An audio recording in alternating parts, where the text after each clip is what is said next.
The Acropolis stands above Athens, crowned with the relics of a civilization which in its time was the greatest in the world.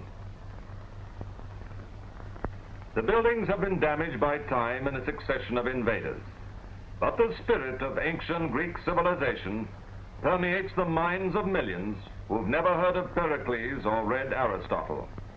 The Temple of Victory was built 2,400 years ago. The Turks pulled it down and an Englishman restored it. Modern Greeks have grown up among ruins of buildings commemorating ancient triumphs. They still have the lovely lion carved to honor Alexander's Persian victory. They also have the hideous memorials of the late war and occupation and civil strife. Their struggle lasted 9 whole years. Today, the Marshall Plan aims not just to restore Greece to its meager pre-war level on the brink of famine and revolution. It aims to set Greece on the road to mounting prosperity. Without ports and shipping, Greece, the peninsula with its attendant islands, could not survive. To get ships into the shattered ports was one of the first jobs to be done.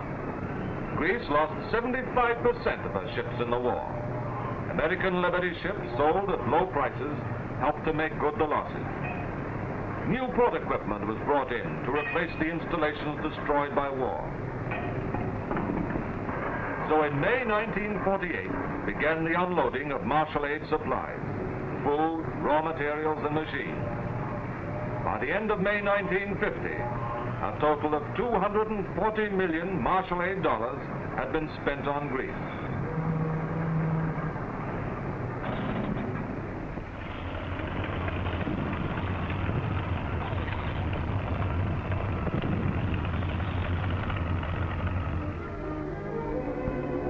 One of the greatest blows the Nazis struck Greek transport was the wrecking of the Corinth Canal, which links the Aegean with the Ionian Sea through the Gulf of Corinth. Now, with the help of American engineers, the canal has been reopened.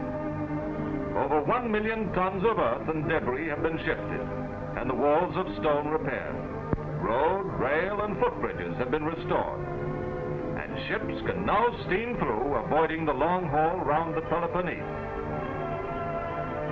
The retreating Germans tore up the railroad tracks and wrecked the locomotives. Anywhere but in the Balkans, they would be regarded as scrap metal.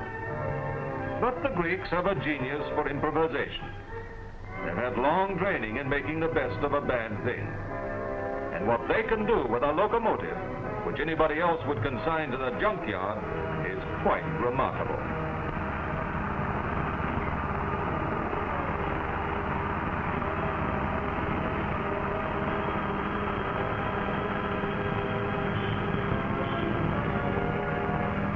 It's not enough to open up the ports. There must be transport to link them with the villages. There are more trains on the tracks now, and once a train starts, it will reach its destination without being held up, shot up, or blown up.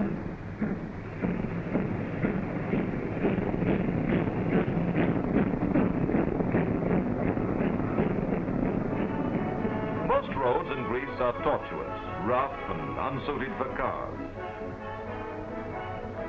But already 1,000 miles of highway have been resurfaced. The motor car is starting to compete with the mule and donkey as a way of getting places. It is hard to imagine the task of joining by modern roads thousands of villages scattered thinly through mountain valleys. But unless the villages are linked to markets and to ports, trade will go on stagnating. And the villages. There's nothing so savage as guerrilla fighting and civil war. Villages are burnt out, wrecked, razed. You'd think no one could ever live in them again. And yet, with that curious ability to make do, families go on living there. Chaos has become part of their climate, amid a landscape of ruins. This has happened over and over and over again. This very ability to hang on, to patch up the old, has made survival possible. But if nothing more were done, the same thing would go on happening. misery flaring suddenly into revolt and savage reprisals. Even children going off to school have a grave, grown-up look about them.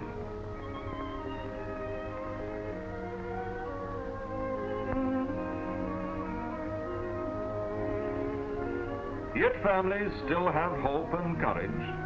They still work even with bare hands for the things they want.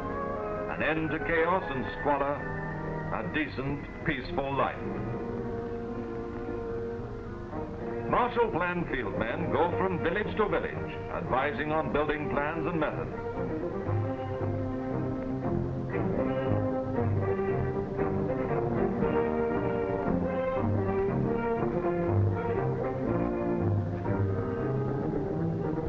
People in ruined villages who are prepared to rebuild their homes themselves are given materials free of charge. Most materials can be got locally, but the Marshall Plan supplies timber and accessories. Some communities are moving right away from dark, narrow, sickly villages to new sites, healthier and open to the sun.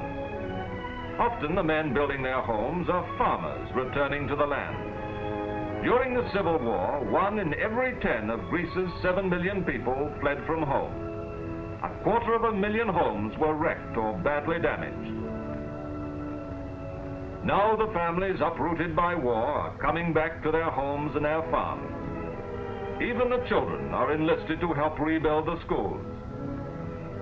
Going at this speed, it'll just about be ready for her children. Many Greek houses today are a patchwork. There's a clean new living room, but it leads to a kitchen still old and shabby. The school bells are ringing out again.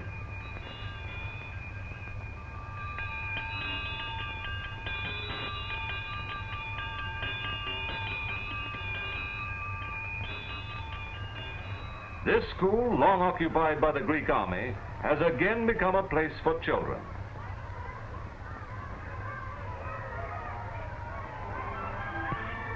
The farmers are back in new villages tending their small flocks. So small, they're almost part of the family.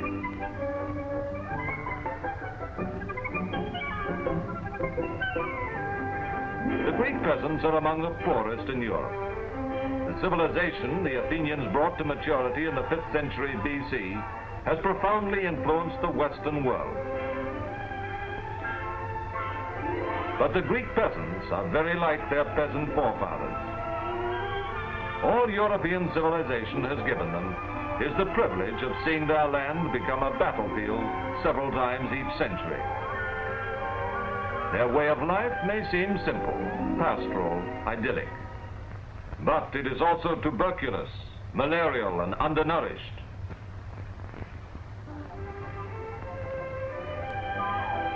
Methods of farming are appallingly primitive, and so is the system of land tenure. The farm animals are badly bred and underfed. Modern techniques of feeding and breeding are only just beginning to be known. French stallions have been imported through the Marshall Plan to produce better strains of mule, the main Greek pack animal. Imported bulls will also help to build up livestock herds destroyed during the war. Today, thousands of U.S. Army mules are being harnessed to up-to-date plows, and agricultural crops are steadily increasing.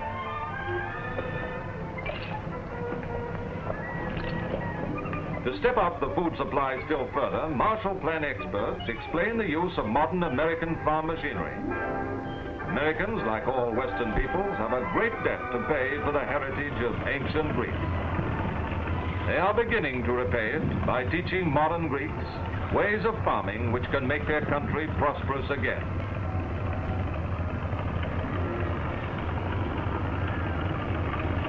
The fields and vineyards of Greece not only supply the Greeks, but produce wine, grapes, raisins, and currants for export.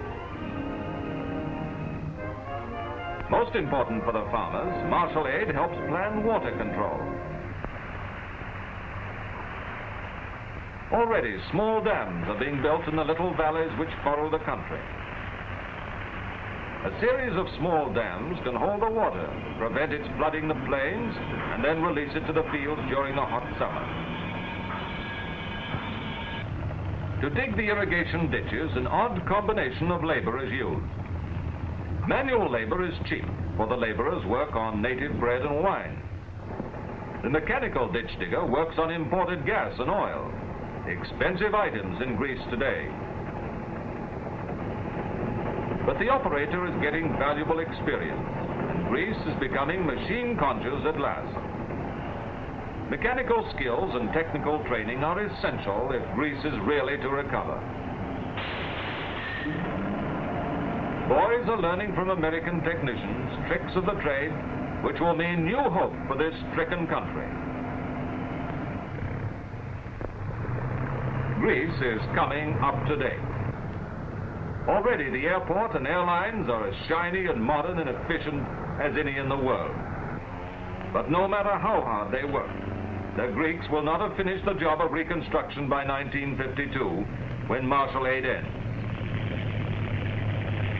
But the Athens airport is a symbol of the future.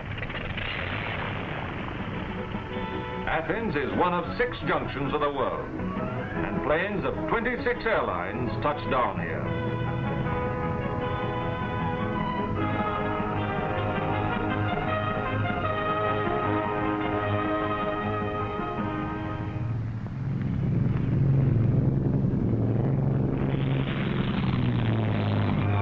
There soars the spirit of modern Greece.